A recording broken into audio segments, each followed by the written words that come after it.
Movie के start में हमें पॉल नाम के एक आदमी को दिखाया जाता है जो कि रियल स्टेट में काम करता है और घर बेचता है, लेकिन ये अपना काम ईमानदारी से नहीं करता। घर में मौजूद बहुत से फॉल्ट्स वो छुपा देता है, मगर उसके कस्टमर उससे फिर भी बहुत खुश हैं। तभी उनके पास एक कॉल आती है कि पॉल की वाइफ के अंकल की डेथ हो चुकी है। पॉल की वाइफ अपने अंकल से बहुत प्यार करती थी और उनकी डेथ की वजह से वो बहुत ही ज्यादा दुखी हो जाती है। नेक्स्ट सीन में वो दोनों अपने अंकल की इनहेरिटेंस को डिस्कस करने के लिए उनके ऑफिस में जाते हैं। वहाँ पर उसके अंकल जॉन के फ्रेंड भी मौजूद थे और यहाँ पर ये दोनों ये सुनकर शॉक हो जाती हैं क्योंकि उसको इनहेरिटेंस में पैसे नहीं बल्कि बस एक प्लांट दिया जाता है। अब पॉल जब उस प्लांट को अपने घर लेकर आता है तो उसको बहुत ही गुस्सा आ रहा था और उसका ये दिल करता है कि वो उस प्लांट को घर में रखने की बजाय बाहर फेंक दे। यहाँ हम पॉल और उसकी वाइफ को बहुत ज्यादा परेशान देखते हैं क्योंकि उन दोनों ने ये एक्सपेक्ट किया था कि उनके अंकल उनके लिए विरासत में बहुत सारे पैसे और प्रॉपर्टी छोड़कर जाएंगे, मगर इन्हें तो सिर्फ एक प्लांट मिला।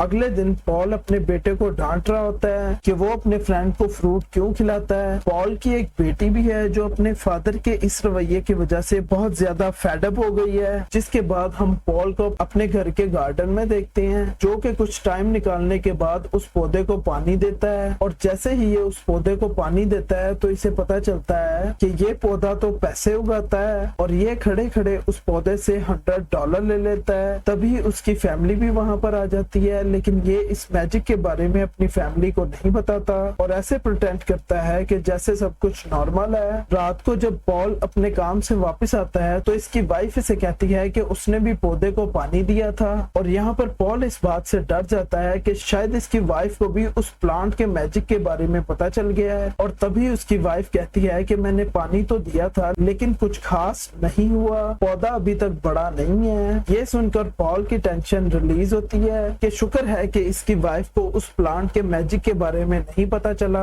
और खुद हंसी खुशी जाकर उस पौधे को पानी देने लगता है और ये प्लांट दिन ब दिन ऐसे ही बहुत ज्यादा पैसे देने लगता है और पॉल अमीर होता जाता है। अब अगले दिन एक आदमी पॉल के घर चर्च के लिए फंड मांगने आता है और पॉल उसको कुछ पैसे दे देता है। अब ये बहुत सखी हो गया था और इसकी फैमिली ये सब देखकर बहुत ज्यादा हैरान होती है और अब पॉल अपनी लुक भी चेंज कर लेता है और अच्छे अच्छे कपड़े पहनने लगता है और इन सब का क्रेडिट तो उस प्लांट को जाता है जो कि ज्यादा से ज्यादा इसको पैसे उगा कर दे रहा था। मगर पॉल अभी भी ये सीक्रेट अपनी फैमिली के साथ शेयर नहीं करना चाहता। अब ये पहली मर्तबा अपने बच्चों को बहुत ज्यादा पॉकेट मनी देता है और इसके बच्चे ये देखकर बहुत ज्यादा हैरान हो जाते हैं और उसके बच्चे ऐसा चाहते थे कि उसके फादर हमेशा ऐसे ही बिहेव करे। अब पॉल दिन ब दिन फजूल खर्ची करने लगा था। वो अपने लॉन के लिए एक बहुत ही महंगा लॉन मूवर लेता है ताकि वो अपने लॉन का घास आसानी से काट सके और ये एक बहुत ही महंगी गाड़ी भी ले लेता है। और जब पॉल ये गाड़ी घर लेकर आता है तो उसकी वाइफ को बहुत ज्यादा गुस्सा आता है कि तुम्हारे पास इतने ज्यादा पैसे कहाँ से आए और अगर आए हैं तो तुम उन्हें इन फजूल कामों में क्यों खर्च कर रहे हो। जैसे जैसे दिन गुजरते हैं पॉल की वाइफ को उस पर शक हो रहा था।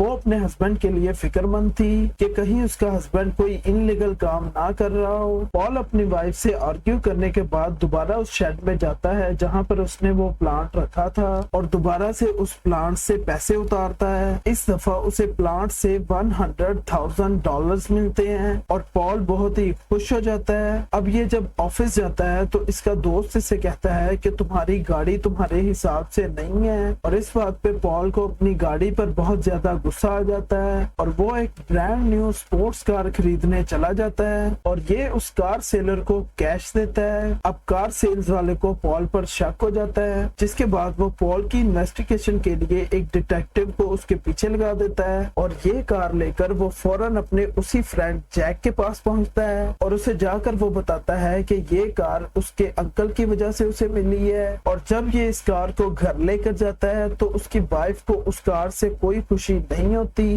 बल्कि वो पॉल से पूछने लग जाती है कि तुम इतने ज्यादा पैसे कहां से ला रहे हो और पॉल अपने वाइफ के इस बिहेवियर की वजह से बहुत ज्यादा डिप्रेस हो जाता है। अगले दिन वही आदमी चर्च की फंडिंग के लिए दोबारा पॉल के घर आता है मगर इस बार पॉल इसको एक पैसा भी नहीं देता और यहाँ पर इससे बात करने से पॉल को पता चलता है कि ये अंकल जैक का फ्रेंड है और इसको ये बात भी पता है कि अभी तक पॉल ने अंकल जॉन का घर नहीं बेचा और आज तो इसने चर्च की डोनेशन के लिए भी कोई भी पैसा नहीं दिया। गया। अब पॉल जब घर पर नहीं होता तो वही डिटेक्टिव उसके घर पर आकर उसकी वाइफ से मिलती है और उसकी वाइफ से इन्वेस्टिगेट करती है कि पॉल कहाँ पर इन्वेस्ट करता है और उसकी इनकम कितनी है। और उसकी वाइफ उसे डिफेंड करते हुए कहती है कि उसका हस्बैंड एक टॉप रियल एस्टेट डीलर है जो कि घर बेचकर पैसे कमाता है। जिसके बाद वो डिटेक्टिव वहां से चली जाती है क्योंकि वो पॉल से डायरेक्ट बात करना चाहती थी। और इसी इन्वेस्टिगेशन के दौरान उस डिटेक्टिव को पता चलता है कि पिछले 1 महीने से पॉल का काम ठीक से नहीं चल रहा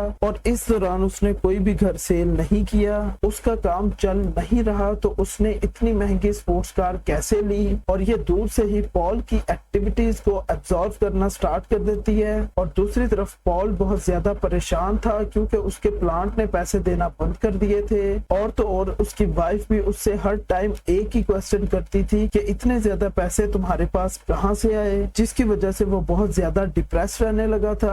अब उसके बाद पॉल अंकल जॉन के फ्रेंड के घर जाता है और चर्च के डोनेशन के लिए बहुत ज्यादा पैसे भी देता है। और वो यहाँ पर पॉल को समझाते हैं कि लोगों की ज्यादा से ज्यादा मदद किया करो। पॉल को उनकी ये बात बहुत ज्यादा पसंद आती है और वो बहुत सारे पैसे उनको चर्च की फंडिंग के लिए देकर वहां से चला जाता है। तभी वो डिटेक्टिव जो कि पॉल का पीछा कर रही थी वो भी वहां पर पहुंच जाती है और वो उन बहुत सारे पैसों को भी देख लेती है जो कि पॉल अभी अभी उनको डोनेशन के लिए दे के गया था। और पॉल को हम देखते हैं जो बहुत ज्यादा फ्रस्ट्रेटेड हो गया था क्योंकि उसका प्लांट पैसे नहीं दे रहा था। ये बाइबल और बहुत सारी बुक्स पढ़ता है जिससे इसको पता चले कि अब ये प्लांट मनी कैसे देगा। और अगले दिन पॉल को अपने बेटे के साथ गेम भी खेलनी थी लेकिन वो बहुत जल्दी में घर से चला जाता है जिसकी वजह से उसका बेटा बहुत ज्यादा अपसेट था। पॉल जब एक कॉफी शॉप से बाहर आता है तो एक अनएम्प्लॉयड मैन को देखता है जिसे वो कुछ पैसे देता है और वो आदमी काफी ज्यादा हैरान होता है क्योंकि पॉल ने उसे पहली बार पैसे दिए थे और वो भी बिना किसी काम के। और वहीं पर हम उस डिटेक्टिव को देख रहे हैं जो कि इन पर नजर रख रही थी। वो उस आदमी को जाकर पकड़ लेती है जिसको कि पॉल ने अभी पैसे दिए थे क्योंकि डिटेक्टिव उस आदमी को कोई ड्रग डीलर समझ रही थी। और उसके बाद वो अंकल जॉन के फ्रेंड को जाकर भी पकड़ लेती है क्योंकि उसे लगता है कि ये सभी मिलकर कोई इनलीगल काम करते हैं। जिसके बाद पॉल जैक से मिलने उसकी फैक्ट्री में जाता है और जब ये वहां पर होता है तो इसकी वाइफ इसे बहुत ज्यादा कॉल्स करती है लेकिन वो अपनी वाइफ की सभी कॉल्स को इग्नोर करता है। जिसके बाद पॉल की वाइफ जो कि बहुत ज्यादा परेशान थी वो अपनी बेटी के साथ जैक की फैक्ट्री पहुंचती है और वहां पर पॉल की बेटी एक्सीडेंटली उसी होल में गिर जाती है जिसको कि पॉल और जैक ने अभी रिसेंटली ही कवर किया था ताकि वो कस्टमर की नजर में ना आ सके। अब उस होल से नीचे गिरने की वजह से पॉल की बेटी की बाजू टूट जाती है जिसके बाद पॉल अपनी बेटी को जल्दी से हॉस्पिटल ले जाता है। जैक पॉल पर बहुत ज्यादा गुस्सा करता है और कहता है कि ये सब तुम्हारी वजह से हुआ है, मुझे तुम्हारी बात सुनकर वो होल कवर नहीं करना चाहिए था। और वो यहाँ पर कहता है कि पॉल तुम्हारी ही गलती है, तुमने रेलिंग को फिक्स नहीं किया और मुझे भी अपनी बातों में लगा लिया। और ये कहकर वो वहां से चला जाता है। अब जैक के जाने के बाद जैक की वाइफ की कॉल पॉल की वाइफ को आती है और वो बताती है कि आज पहली बार मैंने जैक को इतने गुस्से में देखा। और यहाँ पर पॉल को अपनी गलती का एहसास होता है और वो अपनी वाइफ से माफी मांगता है। अब अगले दिन पॉल की बेटी हॉस्पिटल से डिस्चार्ज हो जाती है और जैक को भी ये न्यूज सुनकर बहुत ज्यादा खुशी होती है। ये सब लोग मिलकर घर वापस आ जाते हैं लेकिन पॉल का बेटा अभी भी उससे नाराज था। पॉल अपने बेटे से माफी मांगता है जिस पर उसका बेटा उसे माफ कर देता है। और इन सब में इनको नहीं पता कि वो डिटेक्टिव इन पर नजर रखे हुए थी। और अगले दिन वो डिटेक्टिव एक ऑफिसर के साथ आकर पॉल को अरेस्ट कर लेती है क्योंकि उसको लगता था कि पॉल किसी न किसी इनलीगल एक्टिविटी में जरूर इन्वॉल्व है। जेल में पॉल अंकल जॉन के फ्रेंड को भी मिलता है और साथ ही उस आदमी को भी मिलता है जिसको इसने पैसे दिए थे क्योंकि डिटेक्टिव ने इन सबको अरेस्ट कर लिया था और उसे लगता था कि ये सभी एक ग्रुप है और किसी न किसी इनलीगल एक्टिविटी में इन्वॉल्व्ड है। और यहाँ पर पॉल को पता चलता है कि अंकल जॉन के उस फ्रेंड को भी प्लांट के बारे में पता है और यही वो आदमी थे जिन्होंने वो प्लांट अंकल जॉन को दिया था। और यहाँ पर अंकल जॉन के फ्रेंड पॉल को बताते हैं कि तुम्हारे अंकल जॉन भी पहले तुम्हारी तरह थे, उनको उनके प्लांट से पैसे तो मिलते थे लेकिन फिर भी वो खुश नहीं रहते थे। जिसके बाद उन्होंने डिसाइड किया कि वो अपनी मनी को लोगों की हेल्प के लिए लगाएंगे और इसके बाद उन्होंने चैरिटी में डोनेट करना स्टार्ट किया और इस तरह से उनकी लाइफ बेटर से बेटर होती गई। और यहाँ पर पॉल को ये भी पता चलता है कि वो किड्स कैंप जो कि अंकल जॉन चला रहे थे वो एक्चुअली में पॉल की वाइफ के पेरेंट्स चलाया करते थे। और इसके बाद इन सबको जैक की स्टेटमेंट पे रिहा कर दिया जाता है, क्योंकि वो कहता है कि उन्हें ये सारे पैसे फैक्ट्री सेल करने की वजह से मिले हैं। वो अपनी स्टेटमेंट में ये भी बताता है कि फैक्ट्री के सेल होने पर उसने पॉल को कमीशन दिया था और इस तरह से पॉल आजाद हो जाता है। और इस सब के बाद पॉल उसी किड्स कैंप की एक्टिविटीज में इन्वॉल्व होने का डिसाइड करता है और अपनी पहली डोनेशन में अपनी स्पोर्ट्स कार उसे डोनेट कर देता है। और यहाँ पर सभी लोग बहुत ज्यादा खुश हो जाते हैं और यहाँ पर सबको पॉल पर बहुत ज्यादा फख्र था। और मूवी के लास्ट में हमें दिखाया जाता है कि पॉल अपनी फैमिली के साथ वेकेशन पर जाता है और उसका वो प्लांट अंकल जॉन के उसी फ्रेंड ने वापस ले लिया था और अब वो उन्हीं के पास रहेगा। और इसी के साथ ये मूवी यहीं पर एंड हो जाती है। कैसी लगी स्टोरी मुझे कमेंट सेक्शन में जरूर बताइएगा और अगर वीडियो पसंद आई तो वीडियो को लाइक करें, चैनल को सब्सक्राइब करें और मैं मिलता हूँ आपको एक नेक्स्ट वीडियो में। तब तक के लिए गुड बाय।